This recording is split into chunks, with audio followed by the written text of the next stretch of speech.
Have you ever finished a game and felt so empty because of how depressing the ending is? Well, we got you. For today's episode, we will be talking about 10 of the saddest games that probably made you ugly cry. Don't try to deny it. We know. So without further ado, it's your boy Enzo, and let's get straight into it.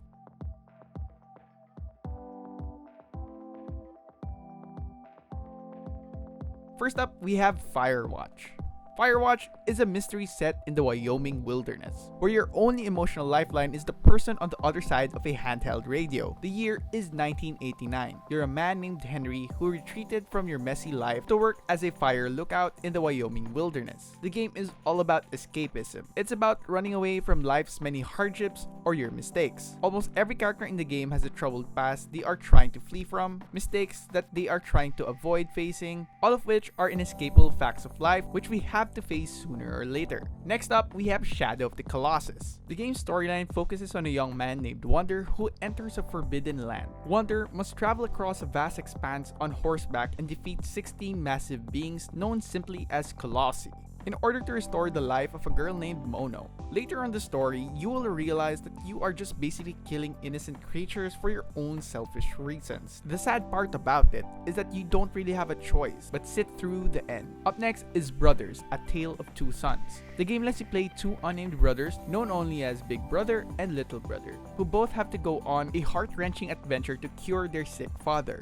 The game might sound kind of underwhelming, but as you continue to the story, you will surely get attached by these two siblings, and when it comes to that magical moment that you have to decide, well, no spoilers, but you'll pretty much cry like a baby after making that decision. Next, when it comes to the saddest Final Fantasy ever, I would personally go for Final Fantasy X. Sorry, Aerith. During the PS2 era, the game has been well renowned as one of the greatest games ever made, and to this day, I personally think it still is. Everything about this game is just amazing, from its vibrant characters and especially its great storyline. The game's themes and aspects pretty much explore the many lessons about life and death, which will leave you mourning at the end. So next up is Telltale's Walking Dead series. Centered around a gruesome zombie apocalypse, the Walking Dead game came to me with a surprise because I was expecting a gory zombie shooter, but it honestly ended up being tactical.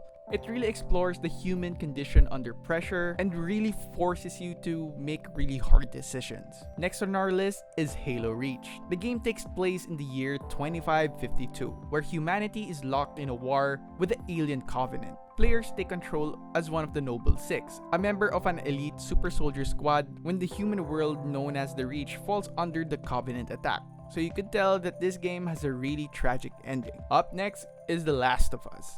Similar to Telltale's Walking Dead series, the game is centered in a post-apocalyptic America, where you have to make morally heavy and emotionally charged decisions in order to survive. This game will really make you question yourself introspectively because of how morally ambiguous the game's dilemma is. The game garnered so much praise due to how it really evokes emotion through every decision and will surely keep you on the edge of your seat with its action-packed goodness. Next is Hellblade: Senua's Sacrifice. Mental health has played as a major mechanic in these types of games, but not like Hellblade. The game takes you to the main character's personal hell to save her lover's soul.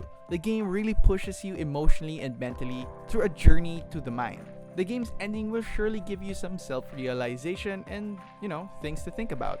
Next up, of course, how can we forget Life is Strange? The game is basically a coming-of-age story with some sci-fi themes like time traveling, and we all know how time-traveling films end up, right? The game might not be relatable to the older audiences, but it shows a lot of topics that teens could relate to, like depression, sexuality, and drug abuse. The game really forces you to decide really hard decisions and things that will surely make you stare at your ceiling weeping. Lastly, we have Red Dead Redemption 2. Set in the fictional recreation of American Old West in 1899, Red Dead Redemption 2 focuses in the life of Arthur Morgan and his position in the notorious Van der Linde gang. As you progress in the story, you will lose a lot of friends reaching the end, and no matter how you beat the game, you will somehow feel like you went through a lot to get to this point, and is it really worth it? So in conclusion, video games are truly like books and movies that can pretty much make you feel a lot of things, and to be honest, that's what really makes me passionate about playing video games. Anyway, got your own list of games? Please do leave them in the comment section below, and don't forget to like, subscribe, hit the bell icon, and don't forget to visit yugatech.com/gaming for more news, tips, and tricks. It's your boy Enzo, and stay safe.